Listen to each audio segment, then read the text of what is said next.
Je suis Catherine Boileau, je suis généticienne et je dirige le département de génétique à l'hôpital Bichat à Paris. Et donc si vous pouvez m'expliquer en quoi consiste ce projet, donc ce programme 101 Génome.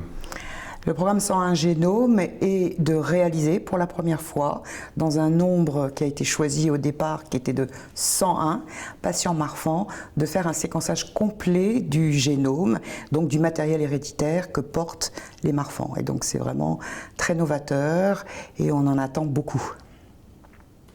Et donc en tant que femme scientifique, pourquoi vous avez accepté de participer à ce comité ? Alors, en tant que généticienne, ça fait longtemps que je travaille sur le syndrome de Marfan, que la question initiale qu'on s'est posée il y a très longtemps, c'était qu'est-ce qui est responsable du syndrome de Marfan? Et à cette question-là, on a répondu au début des années 90, quand on a montré que les mutations du gène qui code pour une protéine qui s'appelle la fibrilline 1 sont responsables de la maladie, et qu'en répondant à cette question, on pouvait proposer de faire un diagnostic au laboratoire. Mais petit à petit, on s'est aperçu que ce diagnostic, on avait fait un grand pas, mais qu'on ne pouvait pas répondre à la question.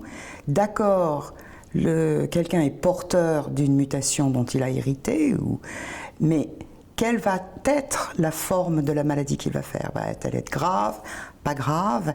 Et ça, c'est vraiment le challenge à l'heure actuelle, c'est d'essayer de comprendre ce qui fait que d'une personne à l'autre, la maladie n'aura pas la même gravité. Et ça, c'est très très important parce que c'est non seulement pour suivre les malades et mieux les suivre et savoir lesquels il va falloir suivre de très près, mais aussi essayer peut-être, en ayant compris, d'avoir des médicaments plus efficaces qui permettront de mieux traiter et prévenir les complications de la maladie. Et quelles sont vos attentes par rapport à ce projet, justement? Alors, bien sûr, les attentes, ce sont celles des patients, mais moi, en tant que, je dirais, chercheur et personne impliquée dans le diagnostic, c'est de mieux comprendre. Et en termes de diagnostic, c'est non seulement maintenant, comme je fais maintenant, c'est-à-dire de dire porteur, non porteur de telle mutation, mais porteur de la mutation et possibilité que la maladie soit pas grave, grave, etc. Et alors, quel est pour vous l'élément clé qui fait que le projet est important pour les patients Marfan, mais aussi pour d'autres maladies rares? Alors, ce projet, en fait, est un modèle pour les autres maladies rares. Pourquoi? Parce que il y a la problématique des maladies rares, c'est exactement ce que dit le mot rare.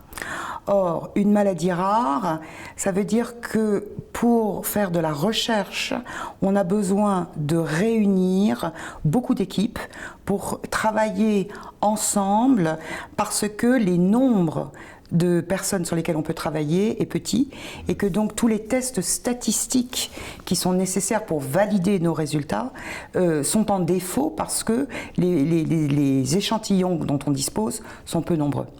Et le modèle qu'on est en train de mettre en place avec le projet 101 Génome est un modèle qui permet d'adapter une stratégie de recherche à cette problématique des malades qui représentent qu'un petit nombre de malades. À titre d'exemple, un projet de recherche qui concernerait une maladie très fréquente comme l'infarctus du myocarde, c'est quelque chose qui est très fréquent dans le monde et dans un pays, on a largement assez de sujets qui font des infarctus du myocarde, hélas, pour constituer un échantillon de population sur lequel travailler. Ce n'est pas du tout le cas dans les maladies rares. Et donc il faut trouver des moyens d'être efficace. Et donc ce projet de recherche doit, s'il est, comme on l'espère, il aboutit, nous permettre de proposer un nouveau modèle pour les autres maladies rares.